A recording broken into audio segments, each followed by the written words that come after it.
quando você convoca uma manifestação para manter as coisas como elas estão, é sempre uma dificuldade de você levar a gente para a rua, né? Então, o que a gente tem acontecendo? Tem um processo, uma sentença para acontecer no final dessa semana, né? Os votos devem ser já ao longo dessa semana. E o que a esquerda quer é que o processo continue, termine, tenha sentença, enfim... Você fazer uma manifestação para dizer, olha, eu quero que o processo continue, que ele seja concluído e que haja uma sentença, que quem tem que ser condenado seja condenado, não é uma coisa que leva as pessoas para a rua, né? Porque o que a direita está pedindo é uma anistia que não é uma coisa natural de acontecer, né? Então, faz sentido, se você quer alguma coisa diferente do que está previsto para acontecer, você convoque uma manifestação, mas... Convocar uma manifestação para uma coisa que já é natural tende a levar menos gente para a rua, né? Fala um pouco dos incentivos a ficar em casa ou dos incentivos a ir para a rua. Claro, porque se você tem algo como os bolsonaristas, você tem o seu principal líder prestes a ser preso e você tem uma pauta muito clara do que fazer, porque assim, a gente pode questionar tudo que eles defendem, mas eles têm pautas claras, assim, anistia, essa relação com os Estados Unidos, então tem a coisa da bandeira, né? Vai chegar lá ainda. É a coisa da bandeira, mas o que a bandeira, a gente falou da organização do Silas Malafaia, uma bandeira daquele tamanho mostra também que tem uma organização financeira muito forte também, assim. É um ato que o Silas Malafaia tem muito dinheiro, então eles mobilizam muito recurso para fazer esse tipo de manifestação.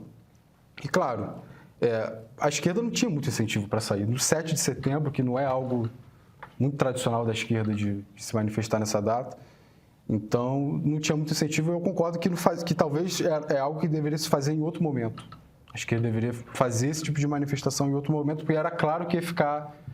que a manifestação da direita ia se sobrepor e o contraste ia ficar muito claro. Você está dizendo, na verdade, que seria mais inteligente ou mais produtivo que uma manifestação contra a anistia tivesse lugar caso haja uma votação pela anistia. Claro. Né? Porque aí você tem uma razão para tirar as pessoas que são contra a anistia de casa. Que aí eu acho que é o momento de convocar um protesto desse, do ponto de vista estratégico político, né? Vai ter a votação da anistia, não queremos anistia, então vamos pressionar os congressistas, né? E a gente não sabe nem qual é o projeto que vai ser votado. Provavelmente não vai ser esse que o PL quer, porque ele é muito radical e tem que passar pelo Senado. E existe uma expectativa alta de que depois o STF vai barrar. Inclusive, se houver uma votação, né? Se tiver, mas se for aprovado o projeto da anistia, e uma coisa importante que aconteceu ontem foi a mensagem que o Gilmar Mendes mandou. Ele publicou no Twitter, agora X, falando exatamente isso, que a anistia contra crimes contra o Estado Democrático de Direito não é aceitável. Então, já é um recado de alguém que tem uma interlocução com o Tarcísio, que a gente sabe que não é o Alexandre de Moraes, não é o Barroso, é o Gilmar Mendes. Então, eu acho que o fato de ele ter falado isso tem um peso muito grande e mandou um sinal. Então, assim, do ponto de vista da esquerda, por que eu vou para a rua me manifestar se eu ainda tenho expectativas que, do ponto de vista institucional, existe uma solução para aquilo? Eu não sei nem o que é que vai ser feito. E cá entre nós, né? Eu acho que parte, não tudo, tá? E nem de todo mundo, mas eu acho que parte dessa histeria da anistia, quer dizer, esse movimento pela anistia, pelo indulto, por não sei o que foi produzido exatamente no momento do julgamento de Jair Bolsonaro e seus comparsas, tem lugar exatamente, em parte, não pelo desejo da anistia em si, mas pelo desejo tanto de mobilizar parte do eleitorado que está interessado em algum movimento qualquer de reação do outro lado, mas, sobretudo, para criar uma situação para que o Tarcísio pudesse tomar lado, entendeu? Porque o jogo ali, no momento, esse jogo não tem a ver com Lula, não tem a ver com PT, não tem a ver com nada disso. O jogo, na verdade, é o Centrão querendo qualificar Tarcísio de Freitas como candidato sucessor de Bolsonaro em 2026, contra Eduardo Bolsonaro, contra a família Bolsonaro, tentando convencer Silas Malafaia, tentando criar um fato para isso. Então, só que aí o Tarcísio precisa estar dos dois lados, né? Porque o Júlio Bahia deu risada aqui que eu chamei ele de o Tarcísio de ex-moderado na abertura. Porque ele tinha, né, essa pose de... Eu não sei nem se ele chegou a dizer em algum momento que ele era moderado ou se as pessoas entenderam que ele era um moderado. Vou usar uma expressão aqui que não é do seu tempo, se não era nascido nem você, mas desculpa, ele tá igual a viúva porcina, é aquele que foi sem nunca ter sido. Foi sem nunca ter sido, foi moderado sem nunca ter sido, entendeu? Porque, Nunca vi assim... uma prova de moderação. Mas ele era visto como uma pessoa moderada. De repente, ele começa a atacar o STF dessa forma. Né? É o que uma parte da população deseja, que ele seja um candidato moderado que traga de novo o conflito político para algo mais próximo de PT, PSDB. Então, mas aí ele tá... Só que o problema é que hoje a direita é limitada pelo bolsonarismo. Pois é, agora eu quero te fazer uma pergunta. Olha só, está invertendo tudo aqui. Eu quero te fazer uma pergunta. Existe um raciocínio segundo o qual a direita moderada ou institucional, do ponto de vista eleitoral, é muito maior do ponto de vista do contingente eleitoral do que a direita radical. Radical, golpista e tal.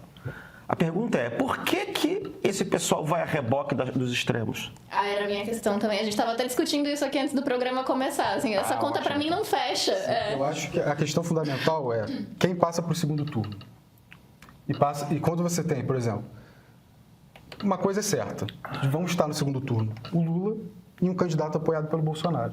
Por quê? O Bolsonaro tem hoje 20 e poucos % de potencial eleitoral. Ninguém vai conseguir competir com isso. A terceira via geralmente faz o quê? 12% no máximo. Então, na verdade, o seu raciocínio é que você precisa pegar os radicais para conseguir ir para o segundo turno. Exatamente.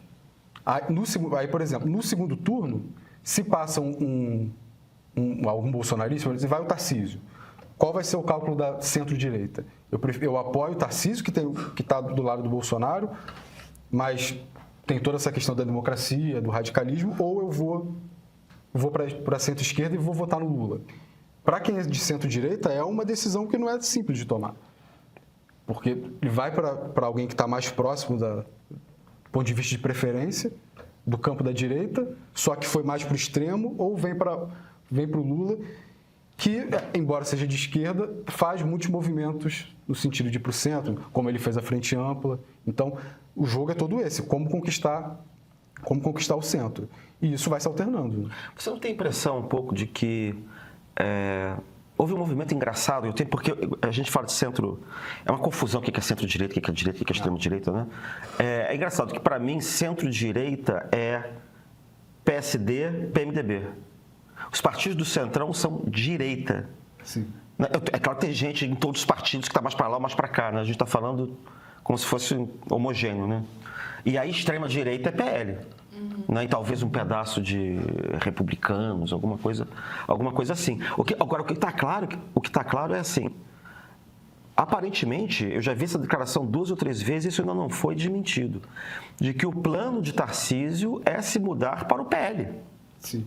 E talvez ter um vice do Centrão. Do Centrão, não bolsonarista. Não, supostamente, por enquanto, era o Ciro Nogueira da vida. Entendeu? Ele, para ser candidato, vai ter que ir para o PL. Isso é algo... O Valdemar falou isso numa entrevista que ele deu recentemente. Aí a questão é que o Eduardo Bolsonaro ameaçou de que se o Tarcísio entrar no PL, porque ele não suporta o Tarcísio, eles não se dão bem, ele não confia no Tarcísio. Aquelas mensagens que foram divulgadas, a gente já sabia, mas aquilo deixou ainda mais claro. Que se ele for pro PL, se o Tarcísio for para o PL para concorrer à presidência, o Eduardo sai do PL, vai para outro partido e concorre contra... Parece que ele já está em negociação para o Partido Republicano. Aí vai ser a dança das cadeiras. Vai sair o Tarcísio do Republicanos para o PL e... Não. Eu não disse republicanos. Eu disse Partido Republicano. Republican Party. Tá. Não é partido do Trump. Vai ficar por lá direto. Vai ficar por lá. Eu queria continuar nesse equilíbrio aí do Tarcísio, mas antes eu só queria responder o nosso espectador, o Naldo Silva, que disse que eu estou convocando um protesto contra a anistia. Naldo, primeiro eu queria agradecer pela sua confiança na minha capacidade de aglutinar pessoas, mas se eu convocar uma manifestação não vai ninguém. Então, começando por aí, eu não estava convocando, não. A gente está fazendo um cálculo aqui de quando um protesto contra a anistia seria capaz de levar mais pessoas à rua do que levou nesse fim de semana, né? Que foram só 8 mil pessoas. E aí a gente estava falando que o momento de convocar, né, do ponto de vista político, estratégico, talvez fosse quando o projeto estivesse em votação e a gente soubesse qual é o projeto, essas coisas todas. Mas obrigada pela confiança na minha capacidade de chamar pessoas... o Christian vai, se eu chamar uma manifestação. Não precisa nem ser contra a anistia. Mas aí, voltando ao Tarcísio, ele tem... Esse equilíbrio a gente estava falando aqui, que no segundo turno, Eu não acho que uma pessoa de centro-direita teria dificuldade de escolher entre Lula ou Tarcísio. Acho que as pessoas votariam, né, no Tarcísio. Posso estar equivocada também, espero que sim, mas não acho que no segundo turno isso fosse um problema. Agora, ele pode ter um receio de não chegar ao segundo turno não tendo o apoio explícito do Bolsonaro, né? Por exemplo, se tiver ele, um Eduardo, ou até se surgir um novo nome, como aconteceu na eleição municipal em São Paulo, ele pode ficar fora do segundo turno. É esse o receio do Tarcísio? Ele só quer ir na boa, né?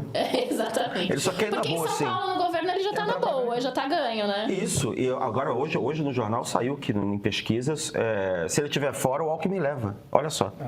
Se a eleição fosse hoje. E o que é mais engraçado, que a eleição para senador em São Paulo hoje tinha, né? Os candidatos que iriam eram a Tebet e o Haddad. Saiu ainda uma pesquisa de que as coisas... O mar não está tão para peixe, aparentemente, assim. Para peixe bolsonarista, naturalmente. O fato é que nós sempre vivemos surtos autoritários. Historicamente, dar golpe no Brasil é um negócio de menor risco que você pode tentar, né? À medida em que houve um processo de erosão democrática no Brasil, esse processo foi acompanhado de uma maior politização das Forças Armadas. Não havia politização das Forças Armadas? O que eu tenho certeza é que os altos comandos não aceitaram uma intervenção militar. Nós nunca tivemos dúvidas em não sair da legalidade. Não há dúvidas. De um ponto de vista histórico, o que está em julgamento no Supremo é o velho viés antidemocrático das Forças Armadas brasileiras.